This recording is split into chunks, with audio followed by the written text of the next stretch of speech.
I think the role of the arts, personally, is going to be integrating the arts into our education process, which is what we're doing with my teachrock.org school curriculum. You know, we have the beginnings of this idea, but I believe in the future, this idea is going to become an essential way of transforming the entire education process. You're listening to Staring at the World with BoDeans, Kurt Newman, a T. Torrance Productions original podcast. Hey everybody, Kurt Newman here, staring at the world today with rock and roll royalty, and I'm not kidding about that. My next guest is a writer, producer, arranger, musician, actor, fixer of all things out there. It's going to be incredible conversation. Stick around for Mr. Stevie Van Zandt.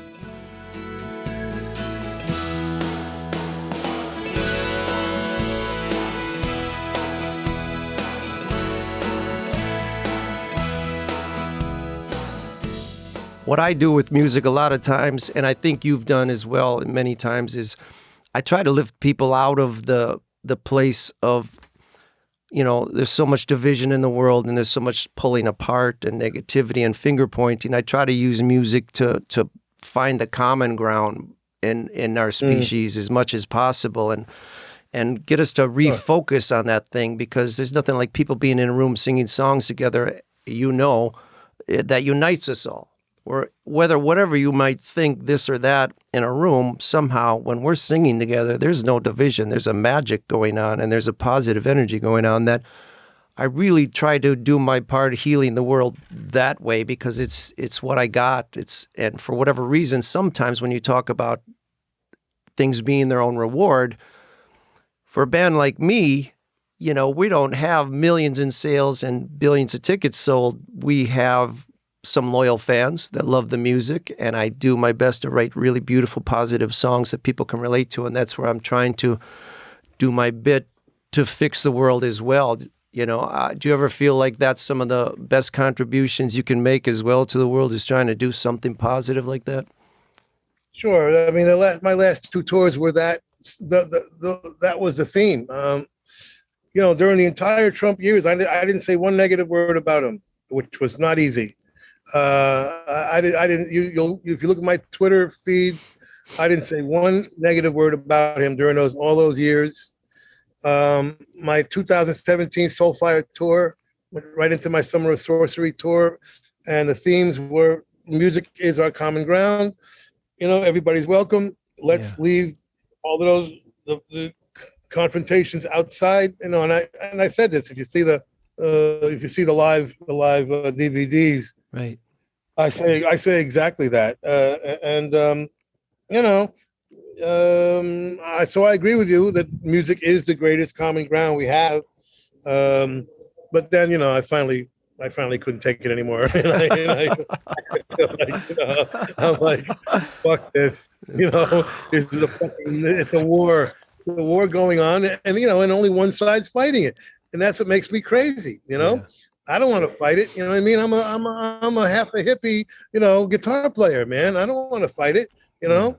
But nobody else is fighting it. I mean, where are all the tough good guys is what I want to know.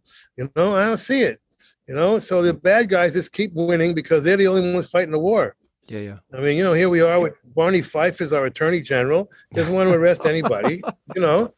You know, and it's just pathetic, man. It's tragic, because the Democrats are not just going to lose, a couple of elections this time. They're going to lose our democracy, you know, forever, perhaps. You know, this is how serious it's gotten, and you know, I just, you know, so I just felt, you know, got to start speaking out about this, you know, unfortunately, but on the other hand, I totally agree with you, and music is potentially the great common ground between us, and you know, and we got to try and emphasize that whenever we can.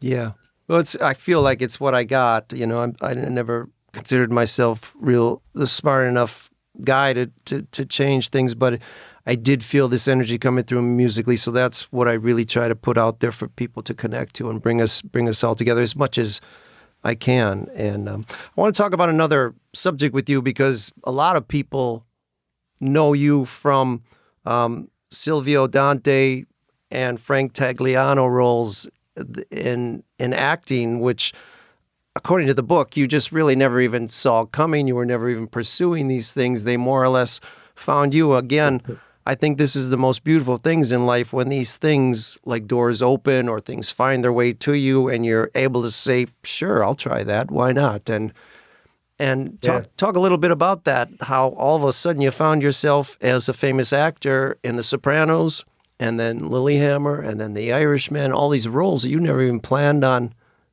in your life. No, I that's really most of my life, which is, when you read the book, there's only a couple things I've done in my life that I really intended, that I really, I mean, the radio show I worked on, and that was something I had to do because nobody wanted the radio show. That I worked on and got that done. But very, very little else in my life has been planned. And this is the biggest example. I literally, I kind of, I don't want to be overly dramatic, but I kind of got blackballed a little bit in the business after Sun City. It was very, very successful, and literally helped bring down the South African government. And I remember it and well. Suddenly, and I had 4 record companies negotiating for my next record deal, and they all stopped. They all stopped negotiating at that point. I think they just got afraid that maybe they're next. You can feed people in Africa, but start bringing down governments, and people get nervous. Anyway, I couldn't get a record deal. So I literally walked my dog for 7 years, and I happened to do the induction ceremony. My friend was on the nominating committee of the Hall of Fame, and we fought to get the Rascals in. I mean, it took me 5 years to get them in, believe it or not. Like literally one of the 2 or 3 greatest live bands in history. Amazing, but we had a fight to get them in. And they came to me to do the induction ceremony, and I turned it down. And then they had to come back. I mean, I put it in the book, like 10 ridiculous things had to happen for me to get that Sopranos gig. Yeah. I mean, literally like 10 remarkable, weird events, in a row. Anyway, one of which was, it was never televised before. So it's televised for the first time. David Chase is clicking around with the remote. Yeah, and sees the Rascals. And what's the Rascals doing on TV? It was a montage, the video montage before I came out, and then he leaves the channel on. I come out. I did like I don't know what 3-4 minute kind of comical introduction, and he's like, you know what? Let's get him on my new TV show. And they had trouble finding me because I had no record company or publicist or anything. So they find me through the corporate papers of my foundation at the time. I had a foundation called Solidarity Foundation, which dealt with all the American Indian stuff I was doing. Right. I remember that. And they find me that way, and says, "You want to be on my new TV show?" And I'm like, "Wow, thank you." Not really. No. He says, "What do you mean, no?" I'm like, "I'm not an actor, Yeah. He says, "Yes, you are an actor. You just don't know it yet." Yeah. So come on down and just read from me. So I went down, and I figured I had nothing better to do. Yeah. So I might as well let me try this new craft. I've been familiar with the world because my wife is really an actor, and I'd seen her go to school and classes and do scenes and off Broadway and stuff. So I was familiar with that world a little bit, and I just went down and became an actor. Being a performer on stage though in a rock band, I think maybe you're a little bit of acting experience there as well, though, don't you think? Like the idea of performing, because I remember seeing pictures of early Springsteen tours, and you guys dressed that role. In fact, if you look at the lining of my jacket, I wore it for you today because It's the closest thing I have to the Hawaiian type shirt design, and it ties in with the Miami Steve and all of that. You guys were playing some characters back then, and I remember those days on stage. You were pretty dramatic, you guys, with your roles and your stories and your characters. That probably added just a little bit. I think so. I think you're right. It certainly was what gave David Chase the idea. Yeah. There's no doubt about that. He saw that we were kind of like the rock and roll Rat Pack, and Yeah. I was the Dean Martin in that role, and Clarence the Sammy Davis on steroids.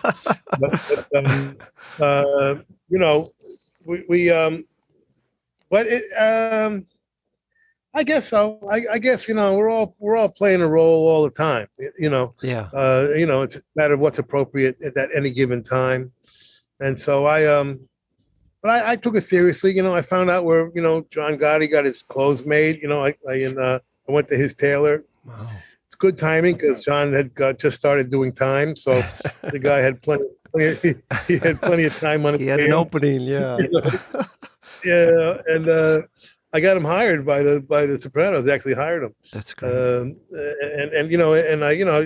I wrote a biography of my character, and my character had come from a treatment that I had written. Dave Chase had at first wanted me to play Tony Soprano, and HBO said, what are you fucking nuts? This is going to be a big expense. We're not going to. Yeah. It's not going to. We can't depend on a guy who never acted before. Right. So he said, all right, they won't let me cast with Tony Soprano. What other role would you like?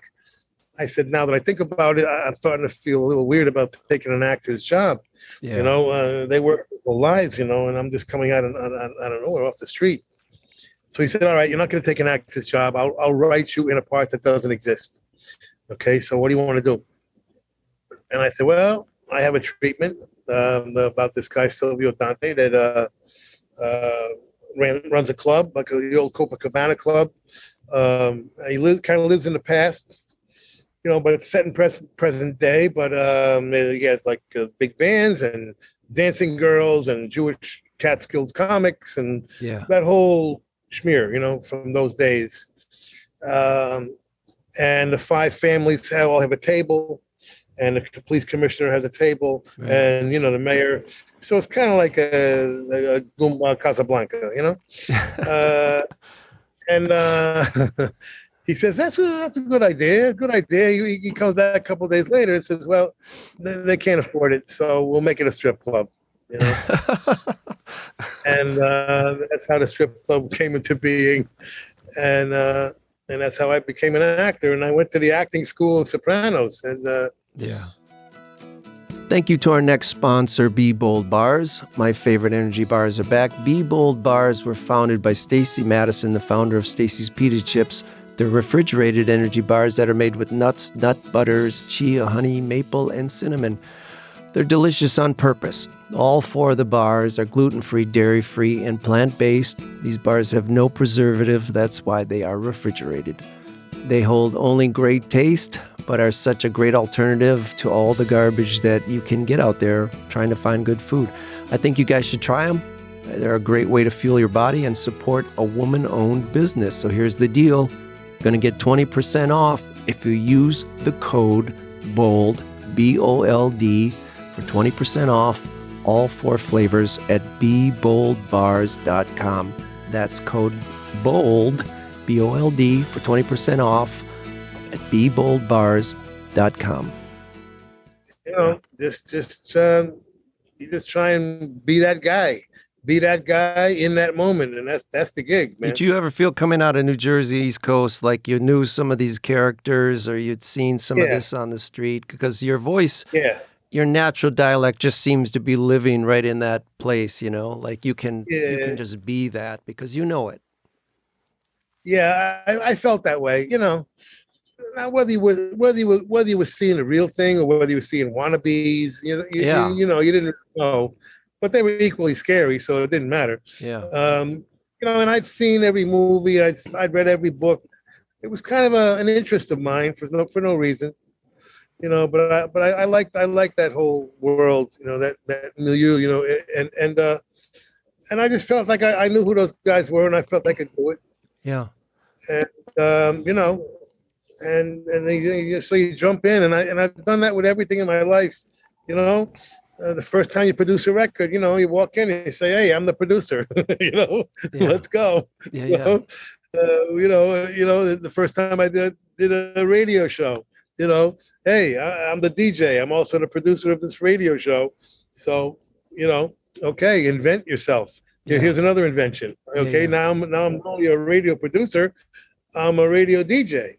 I'm Yeah. not only a record producer. I ended up a Broadway producer. I ended up a movie producer. I've done all these things by just jumping in. Yeah, You yeah. jump in and you learn on the job, man. That's how I do it. Which I think is another great message I try to push on this podcast is you see so many successful stories of people just doing a cannonball right into the pool, like don't sit here. If you try to figure something out before you ever take the first step, you'll probably never take the first step. The best way to figure out these things is to just fall right into them and kind of figure it out as you're going along. And you're really a great example of that in your life. Yeah, the more preparation you have for any, the old saying, which is true, preparation meets opportunity, and that's how that's where success comes from, and that's still true.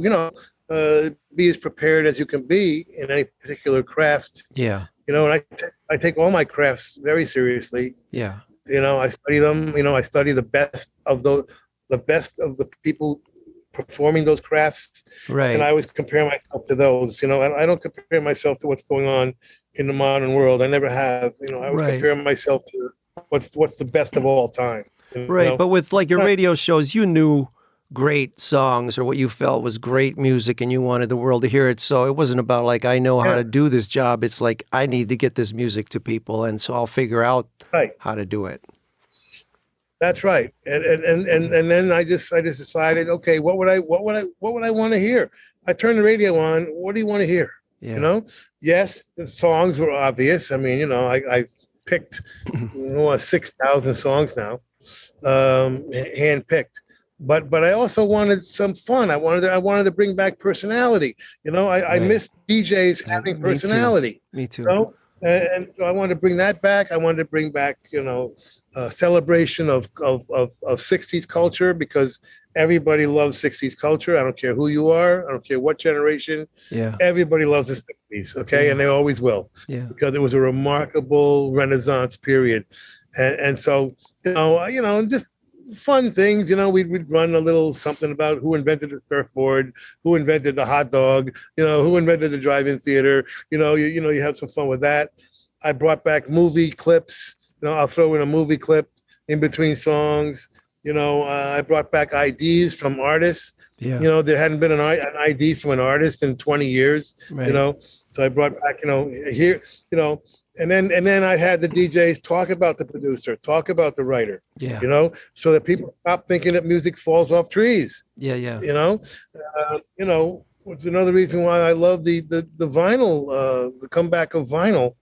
It gave people a chance to see the credits. Yeah, yeah. Anyway, so that was all part of the mix. I really miss the DJs, though. I talk to people at our shows about, don't you just remember being sitting in the backseat of the car, your parents' car, with the AM radio, just playing this magic that was coming out of this little dashboard, back there in the 60s. It was truly, there were crappy little mono speakers playing, but it sounded like the most beautiful thing you've ever heard. And it was just incredible. But then at night, I would lay in bed with this little transistor radio, and from Milwaukee, you could pick up WLS in Chicago, and I would listen to, and that DJ, wherever he was, to me, it felt like he was in the middle of a party, and wherever that was, I felt like I got to find this place, which I really think was one of the reasons I got into music. Was there was some party going on somewhere, and I just wanted to find it, but this guy was emceeing the party, just made it all sound so brilliant and magical. So I really think that's missing these days, is just that beautiful personality in each station. Well, it's not missing on my station. That's right. I'll It's good. Tune in, baby, and it's a nonstop party.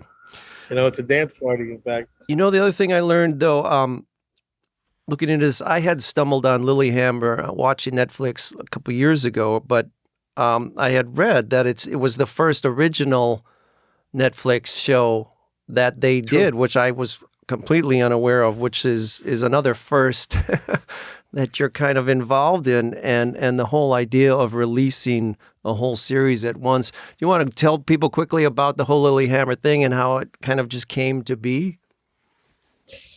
Yeah, let me see if I can do this quickly. Basically, I'm producing a band for my label in Norway. I signed like 5 Norwegian bands, and I'm producing a band on the West Coast. And I say to a couple in the lobby who want to say hello. So I go down and see them, and they're like, "Hi, we're writers, and we wrote a TV show for you." Now, you don't hear that every day. No, you don't. I'm like, "You wrote a TV show for me? All right, it's going to be a good day." And I said, "What's the part?" And they said, "Well, you play a gangster that goes into witness protection, and you choose Lilyhammer, Norway." I was like, "Oh man, I just played a gangster for 10 years, 7 seasons and 10 years with Sopranos." I said, I really shouldn't do that again. I just started acting, and you want to show that you're versatile, and my range.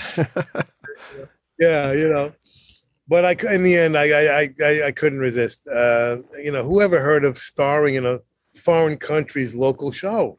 I never heard of anybody doing that. Yeah. And even though the character I knew was going to look the same and maybe sound the same, it was going to be quite a different character, because this guy is going to be more of an outgoing, crazy. This guy's more like Tony Soprano than he is like Silvio. Right. And the circumstance was just so unique. You're dropping a one-man crime wave into a country where there's no crime. Right. People don't lock their doors till recently.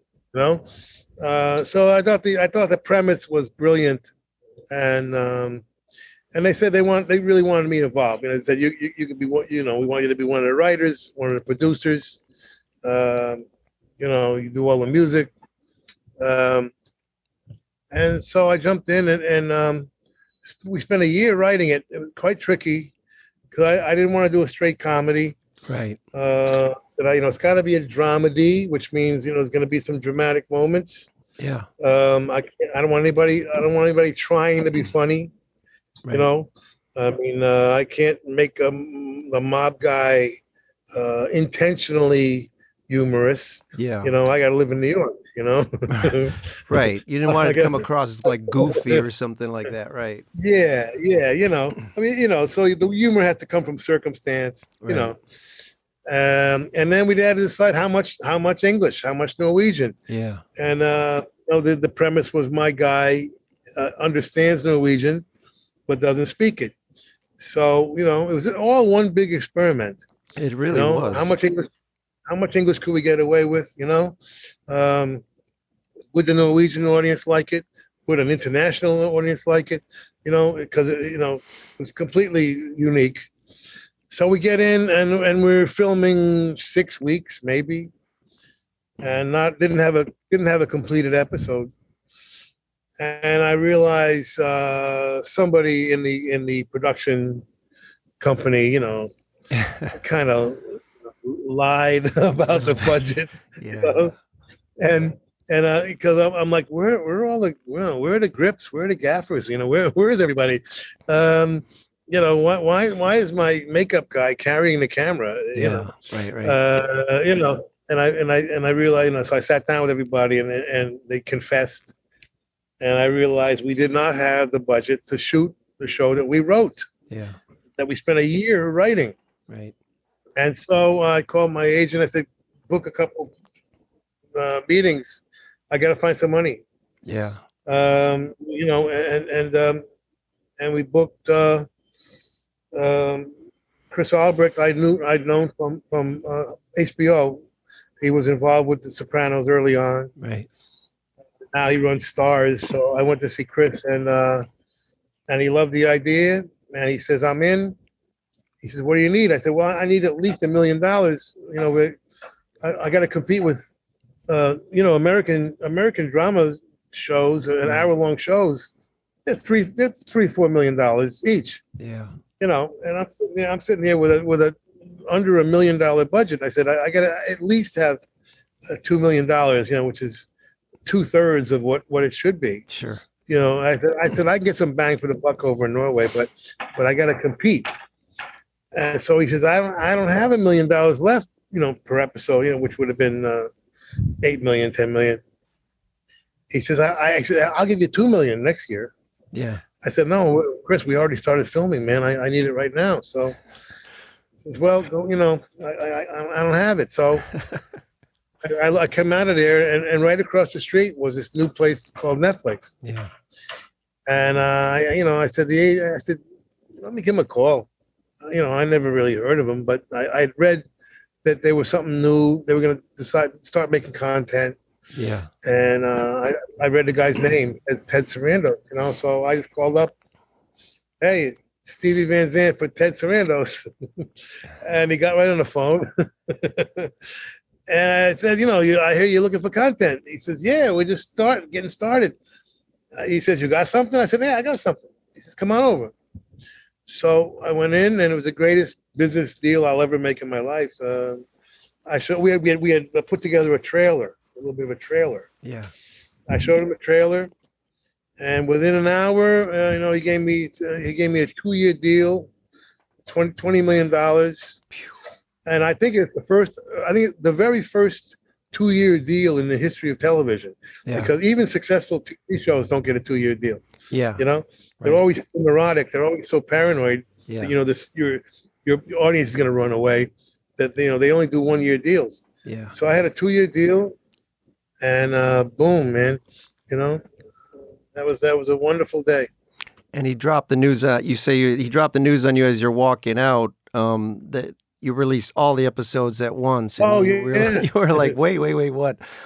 And then he makes a great point to you though about like, well, aren't records released that way? And you're like, oh yeah, exactly. You know, well, you know, it's shocking at first. I know. I mean, we're all so used to it now. We can't watch it any other way now. Right. But at the time, it was a little shocking. I'm like, wait a minute.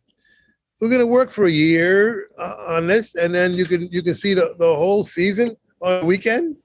You know, and I said, "Man, that's weird, Ted." You know, and then he said, "You mean it's like a record album?" Yeah, right. You know, you're just like, "Oh, I'm right." Like, you son of a bitch! You son of a bitch! Well, that's exactly what it's like. Yeah. It's brilliant, and I really loved it.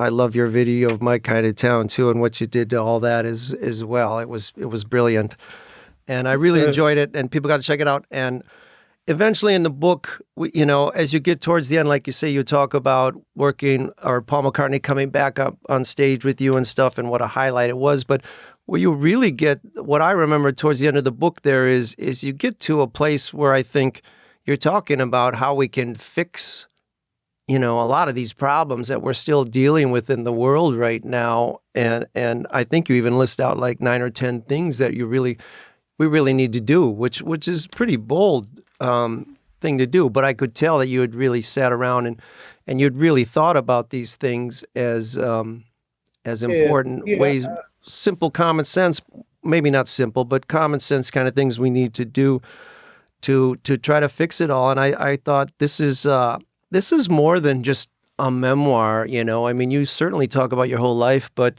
you're also talking about more than that by the end of the book. Yeah, I didn't want to put too much politics into the book, you know, because I decided, you know, let that be a separate book. Yeah, which I have a political book half done of exactly that, of just all my political ideas for my whole life. But I threw a couple in there at the end just to stimulate some thought, you know, some conversations. I didn't even feel like it was political as much as common sense, really. I really felt like you were talking to people on a common sense level, saying it doesn't matter where your border is. These are things that we as a species need to think about and try to fix, and here's some ways we can do it. Well, that's what, the best of politics should be, exactly that, those common sense, common ground ideas that solve problems that never seem to go away. I mean, I've been Right. listening to the same things for 50, 60 years, man, Yeah. Right. about, fixing the ghetto, we're going to go in and fix the black hood, and I'm like, how about we invite black people to join the rest of us in America? Yeah. When are we going to do that? You Right. know, how about that concept? The black hood ain't never getting fixed because it shouldn't exist. Things like that. Yeah, I was thinking about that in if you know about history at all, going back hundreds of years, you're right, we've been dealing with these same situations over and over and over again. And are we going to reach a point where we just say, we got to stop these cycles from going round and round and round? Yeah. I mean, the homeless is another thing, I've been stepping over homeless people my entire life, and I'm like, the concept of integrating the homeless into society as a solution is a failed concept. Yeah. We need to create transitional villages outside of town for the homeless, for refugees, for immigrants, and give them free housing, and I mean nice housing, and free health care, and free psychological care, and free English language lessons, and free job placement, and have that in a transitional village so that we can have some quality of life. The idea originally, and I worked with the Coalition for the Homeless 30 years ago, the idea was by putting the homeless into society, you would raise them up to society's level. But instead, the opposite is true. Yeah. Okay, society is now dropping to the level of the homeless quality of life. Yeah. That's what's going on, especially in my neighborhood. It was one of the best neighborhoods in New York. Now it's all, it's all homeless and drug dealers and I'm just like, man, there's solutions to these problems, and we need to start really putting them into practice, because I'm just tired of hearing the same shit over and over again, Yeah. And one of the other things, the last thing I want to talk to you about is like the theme in your book I run it to a lot was, the difference, the conflict between art and business running into each other all the time. And so I just wanted to talk to you about going forward with music. I know you and the E Street Band guys, you're going out, on more and more tours and really spreading the positivity around the world. But on the music industry, where are we with that? Or maybe it's just even bigger. Where are we with the arts? Because from my perspective, with the promises of Spotify, where we're going to take all your money, but you're going to be getting to a much bigger audience, so it'll be fine. And it turned out to be, a nonsense. And I just keep feeling like the arts keep being reduced and reduced and reduced. And I think the arts are so important to our cultures. They bring us meaning. And can you speak to that to us? Give us some hopeful words or not? Yeah, I actually do have some hopeful words, which surprises me. 'Cause, our business as we knew it is definitely over. And it's there's a dozen artists that still sell records, and God bless, and I'm happy for them. But as you say, the streaming thing is just a big scam. Yeah. And maybe someday that'll be made a little bit more balanced, but mostly at this point it's over. I think the role of the arts personally is going to be integrating the arts into our education process, which is what we're doing with my teachrock.org school curriculum. We have the beginnings of this idea, but I believe in the future this idea is going to become an essential way of transforming the entire education process. Yeah. I've seen it work. Now I'm not talking about the art being an after school class or an extra class during the day. Right. integrating the arts into science, into math, Yes. into engineering, into Please. technology, in a way that literally speaks to a younger audience in a much more common ground way that we've been talking about. Yeah. Because the arts are the great common ground, and these kids are coming to class with gifts already intact. Yeah. Okay, they come with imagination. Right. They come with energy. They come with instincts. Yes. They come with their own taste. They come with all these things. And what do? We squash it, right? We ignore it, or we suppress it. And our thing is, let's use it. Let's use it. Use all that energy. Yes. And optimism and hope and even the naivete can be positive. But they have imagination. They have instincts. Let's use it. Yeah. And integrate that into the various disciplines so that they're more comfortable with it. In the arts, there's no wrong answers. Right. I ask you who your favorite artist is, and whoever you answer is the right answer. Right. Okay, and that's how we do. One of our things is called Trace It Back, so that we're on the kids' common ground, not dragging them to our common ground, but going to them. Yes. Okay, who's your favorite artist? My favorite artist is Beyonce.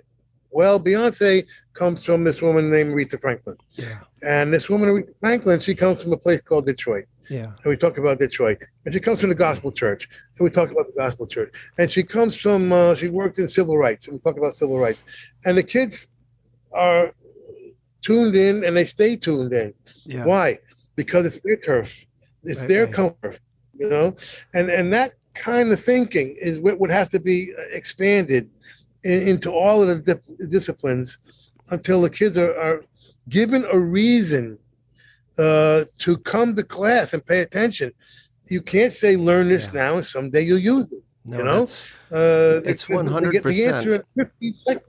It's 100% what if you could hear all my podcasts, people are probably tired of me saying almost literally what you're saying here is that same thing of, I struggled to get through school so much. It was so hard. And I think you say that in your book too. You were lucky to get out of high school. And it's because of the way it was taught. It's 100% this squashing down, and my whole podcast here is about that. It's about this creative element that's at the core of everything. I don't care if you're learning math, science, or whatever it is. In technology, it takes a creative energy to apply that to somewhere. And if you're not, in my high school, it's like, well, you want to be creative. Well, you can take an art class, a drawing class, and we'll give you 0 credits for it over there. Or in my case, I hid in the music room literally to get away from all the chaos in school, but it had no value at all. It was like something you did on the side. And I kept saying to people, this is what's important. This energy is at the core of everything we're doing. If you're not, the first thing you should say to the kid, what creative energy do you have today? Because that is at the core of all of our innovation, everything we do. And I'm 100% in the same camp with you. This is how we should teach the kids. They'll want to show up for school. That's right. If they like one class or one teacher, they'll show up. So we hope to eventually, affect the dropout rate, which is outrageous, And change the system. We have to start teaching in the present tense. Yeah. Give them something they can use now, because it's all about now with this generation. And nobody's making the adjustment to this generation. It's the biggest generation gap since ours. And you could argue maybe even bigger. It's not as obvious. Okay, we were at war with our parents openly, and then now people, they're staying with their parents till they're 45. So it's not that obvious, but their brains are different. At least our brains were the same as our parents. We just didn't agree with anything. Yeah. But I believe kids' brains are being transformed by the technology, and I'm not kidding. Yeah. No, I believe I agree.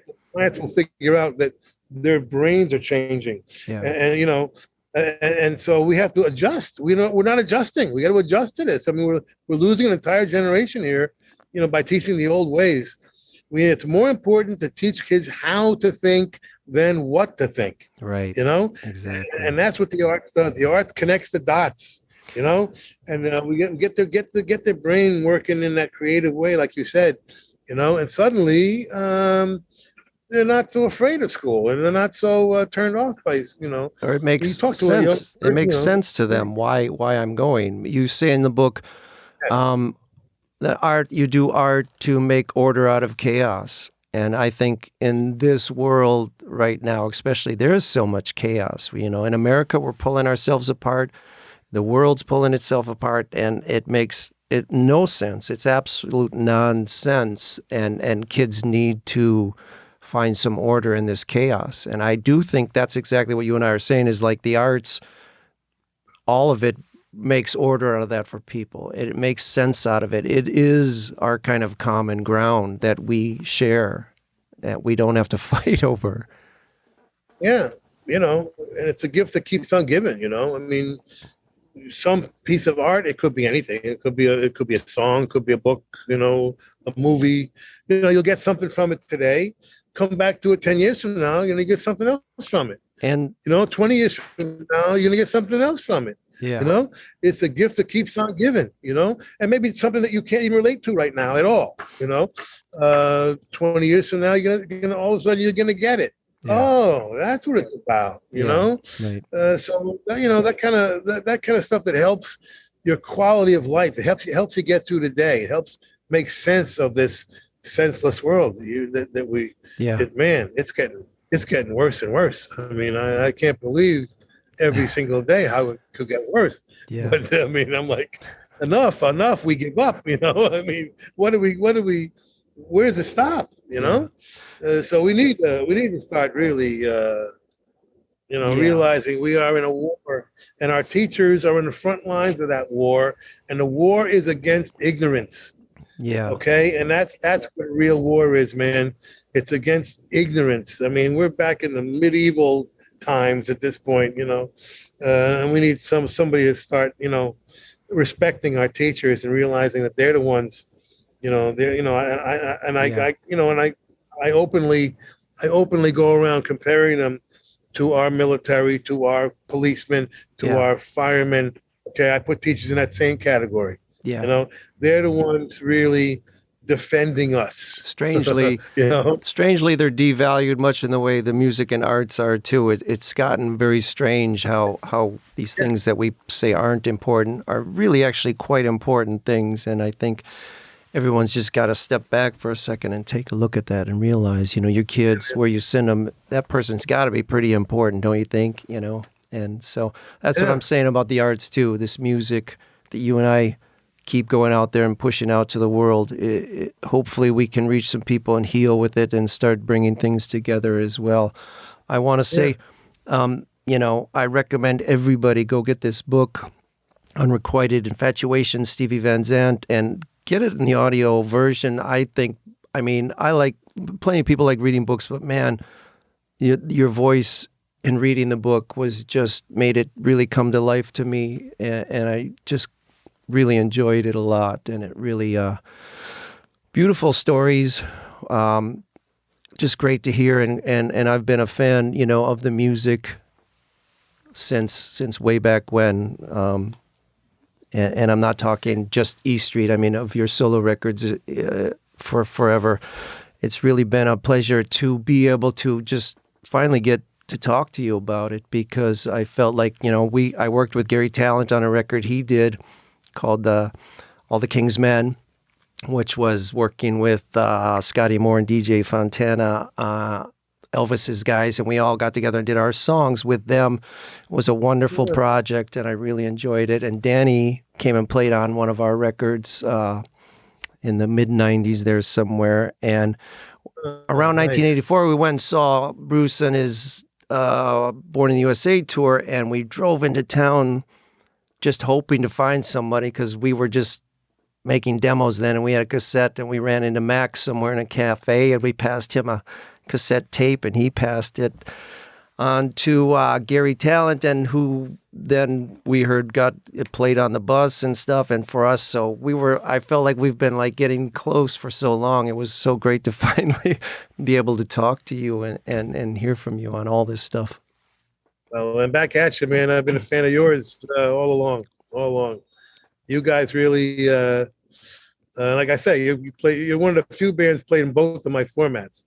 That's beautiful. And to this day, and no, you guys captured that. You had the Everly Brothers thing, early on, man. And that's just something that always appealed to me. Yeah, that's why the Beatles' fourth album, called Beatles for Sale, has always been one of my favorites, because I call that their Everly Brothers album.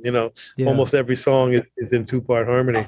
But you guys had it, and you had the sound too. You had you sounded like the Everly Brothers. I mean, I didn't. You were doing the high harmony, or you were doing the? I was doing the low one, yeah. But it was that kind of magic thing of voices that you can never predict. Sometimes it works great. I liked yours singing with Bruce as well, just like you talk about Keith Richards singing with Mick and stuff. There was always that kind of magic harmony in there that you would hear, that raw rock and roll sound. And so we were fans of each other, but I felt like you gave a lot of influence to us and to our music and hope for our music when we were starting out. So I just want to thank you for that. Thank you for the book and everything you've given to this industry. And it's really incredible. And thank you so much. I hope I didn't take too much of your time today. Oh, man, good talking to you. All right. Well, you take care of yourself, and hopefully we'll see you somewhere down the road. Absolutely. All right. Take care. Right. Stevie Van Zandt.